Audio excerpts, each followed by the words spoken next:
brindar o programa de hoje. Clareou, raiou, é um novo dia, ô Luiz Potinho. Muito bom dia, muito boa tarde, muito boa noite em todos os cantos do mundo, pessoal conferindo com a gente agora este momento histórico, Portinho. Suman, vou chegar cantando, caminhando e cantando e seguindo a canção Jorge Maltner, hoje aniversário de Jorge Maltner, né? Para nos brindar aí com esse dia sensacional, Nelson. Tu estava falando aí para marcar o dia, né? Eu vou sugerir aqui, ó, Suman, vou trazer uma imagem para a tela aqui, ó. Nós tínhamos que fazer aqui na Voz Trabalhadora um jornal com este encarte lá no meio, um pôster, né? Um pôster aqui, ó. Que tal um pôster desse para botar tipo aqueles pôster de time campeão, ó. Aqueles que vê no meio do jornal, assim, 2 páginas, metade de um time em cada lado, coisa linda. Exatamente, um pôster com isso aqui, ó. Claro, tá, o pessoal vai dizer, tá, mas cadê o Mauro Cid, o Anderson Torres e o Alexandre Ramage? Não, o Mauro Cid se deu bem, né? O Mauro Cid se deu bem. E eu botei aqui só os militares golpistas, né? Os militares golpistas. Mauro Cid, como se deu bem, eu não botei no pôster, né? Mas né, Sum? E que importante esse fato da gente ter os militares golpistas condenados, né? Eu acho que mais do que o Bolsonaro, esses generais, esse almirante condenado, Suma, é de lavar a alma, né? É literalmente de lavar a alma e de fazer um reparo histórico aí com 64, né? Teve esse gostinho também. Ontem, assim que saiu o voto da Carmen, eu abri, fiz um vídeo rápido ali, dizendo isso aí, né? Suma, a geração do meu filho não vai crescer com aquela angústia da nossa geração, né, Suman? Da minha, da tua. Tu é mais novo que eu, mas eu sou filhotinho da ditadura mesmo, ali, 73, né? Então eu nasci ali no olho do furacão da ditadura. E eu cresci com isso aí, disse isso, né, Portinho? Eu cresci com essa angústia aí, Suman. Eu digo que eu cresci com essa angústia, né? Como um guri esquerdista que eu já era ali, com meus 12 anos eu já estava acompanhando ali política, mano. 10 anos eu já estava. 9 anos, eleição de 82, Suma. Eu sofri vendo a apuração ali, vendo Jair Soares se eleger. Eu não sei como é que eu tinha ideia de quem era o. É que a minha mãe era professora, né, Suma? Então, tu cresce com o sofrimento das professoras na mão dos caras, então não tem. Filho de professor que é da direita, cara, olha, tem que ir para o consultório, cara. Mas você falou o voto da Carmen ontem, ela diz, né, que era o encontro do Brasil com ontem, com hoje e com amanhã. E isso. Porque é para fazer as pazes com ontem, é para respeitar o hoje, é para projetar o amanhã. Eu sei, eu não sou ingênuo e tampouco eu compraria a passividade de que outros golpistas não surgirão no nosso caminho. Mas vai ser diferente. Daqui para frente vai ser diferente. Porque até hoje eles sempre tiveram anistias, perdões, buracos e vácuos. Agora não. Agora o que eles têm é tudo bem, nós temos que dar o golpe. Nós queremos dar o golpe, mas nós temos que dar o golpe. Porque se nós vacilarmos, é 30 anos de cana. É 30 anos de cana. Então, não é só pelo hoje, é pelo ontem, para compensar o que tantas pessoas sofreram ao longo desse nosso processo histórico, e é para deixar, como você disse, para as próximas gerações terem esse serviço, essa prestação de serviço. Nós não vamos ficar mais passando pano para quem tenta assaltar o que não é possível de ser assaltado, né? Porque o Carlos Fico atualizou ontem, o Portinho, tem pelo menos, eu estou falando pelo menos, porque hoje, conversando com o Adriano Diogo, ele tem uma outra visão, ele discorda do Carlos Fico e traz bons argumentos, e ele traz pelo menos mais 2 momentos, mas tem pelo menos 15 golpes do Brasil desde Dom Pedro II. O Adriano Diogo vai no Dom Pedro I, vê a independência como um golpe, tem um movimento em 35 que ele vê como golpe também, mas, ou seja, são pelo menos 15 ou talvez 17 golpes desde que o Brasil é império. Sabe quantos condenados por golpe nós temos? Até hoje? 8. Foi ontem. Exatamente. Foi ontem. Então... É fundamental, né? E tu vê o significado histórico disso aí, né, Sumo? Exato. E tu sabe duas coisas, né, Sumo? Primeira coisa, será que eles se arrependeram de não ir para adiante, Sumo? Deve estar arrependido agora que foram condenados. Devem estar pensando, pô, fomos condenados, fomos uns cagões e ainda fomos condenados, né? Esse é o primeiro ponto, né?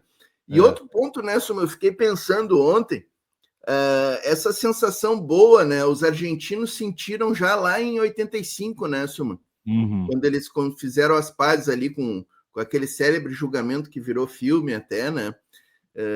Então a gente está sentindo, acho, um pouco do que os argentinos já sentiram antes, os uruguaios, os chilenos, né? E quem sabe... E a gente vê como foi importante ali na Argentina, no Uruguai, no Chile, né? Esse julgamento deles lá atrás fez com que não se repetisse, assim, eu não me recordo, acho que a Argentina não teve mais golpes, né? Não. O Uruguai também não, o Chile também não, né? Estão vivendo aí num panorama de estabilidade, né?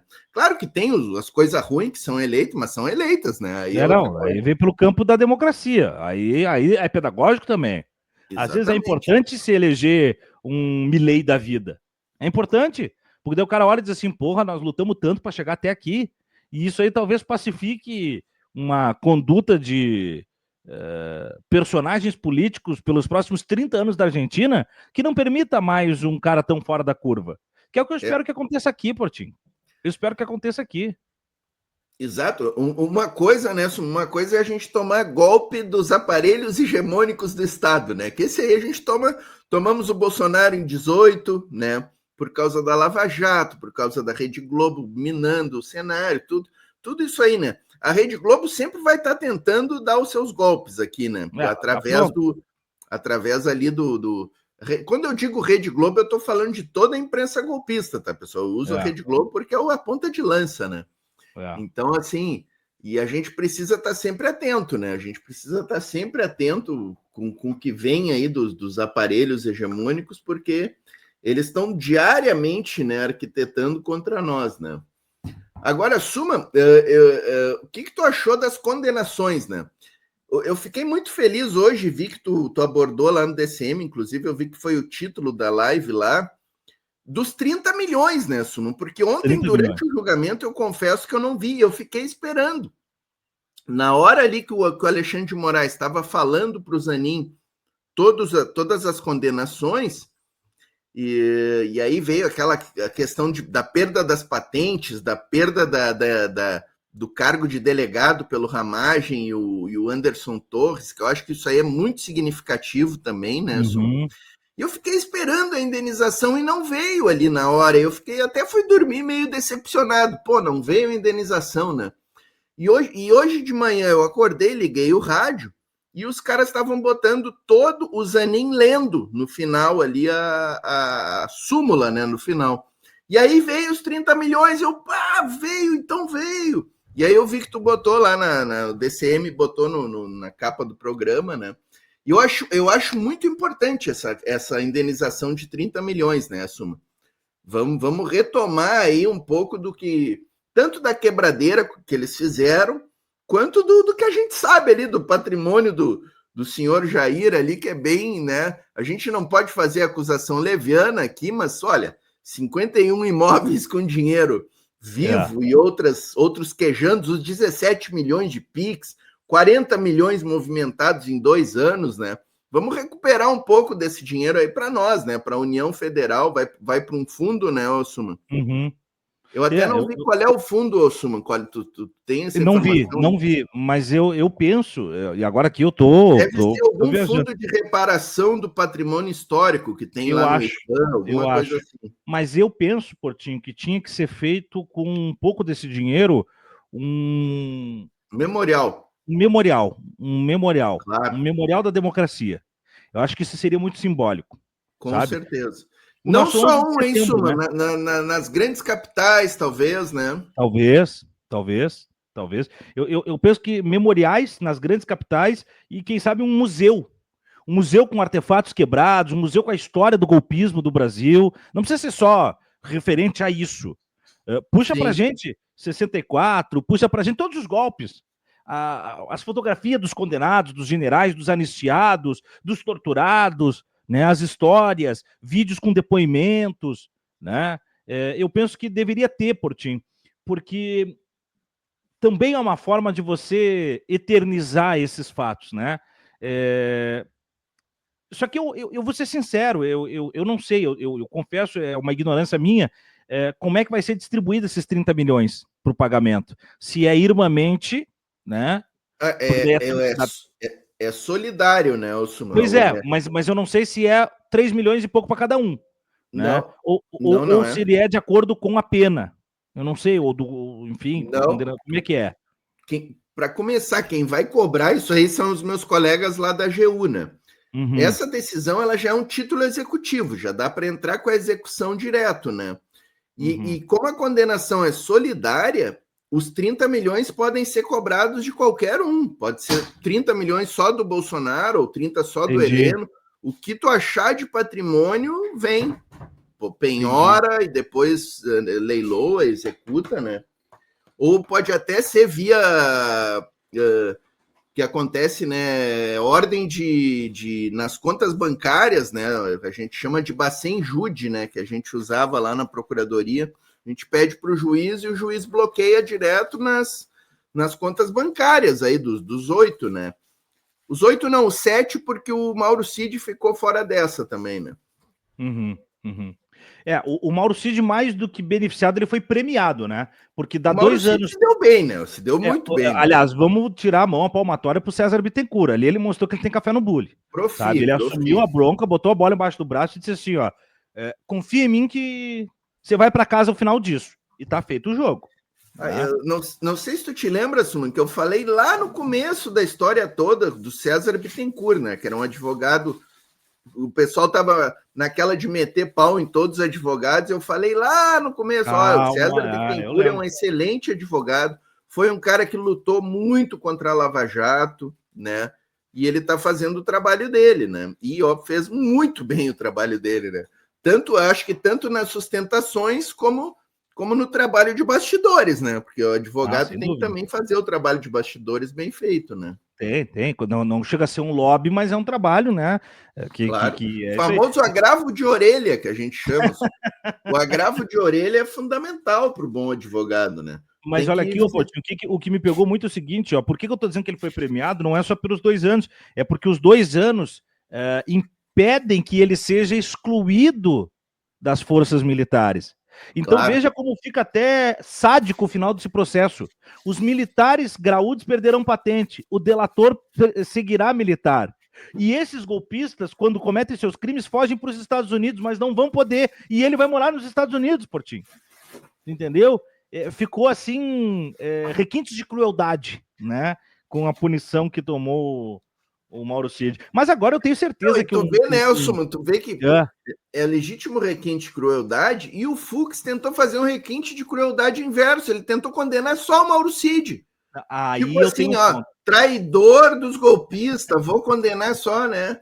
Aí, ó. Grande Rodrigo aqui, ó. Rodrigo não crescerá com a minha angústia, Suba. Não, o Rodrigo vai crescer num espaço melhor, porque, afinal de contas, estamos em obras para melhor atendê-los, né? Estamos trabalhando para isso, né? Estamos trabalhando para isso. Ô, Portinho, tu sabe o que eu falei do voto do Fux ontem e hoje? É o seguinte, ó.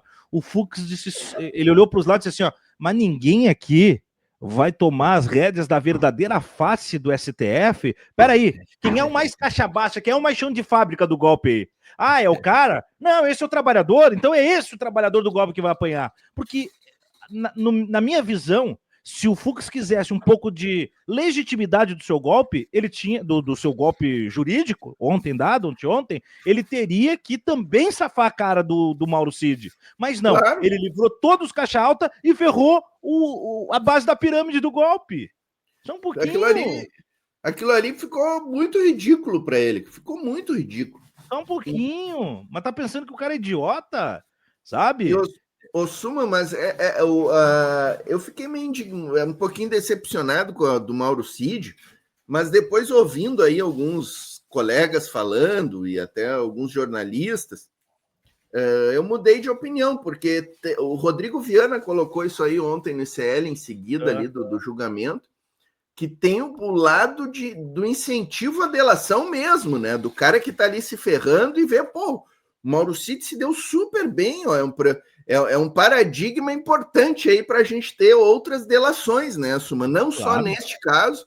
Até eu fiquei na dúvida, alguém me perguntou, eu confesso que eu não estudei, se ainda dá tempo da turma dos outros núcleos delatar, né, Suma?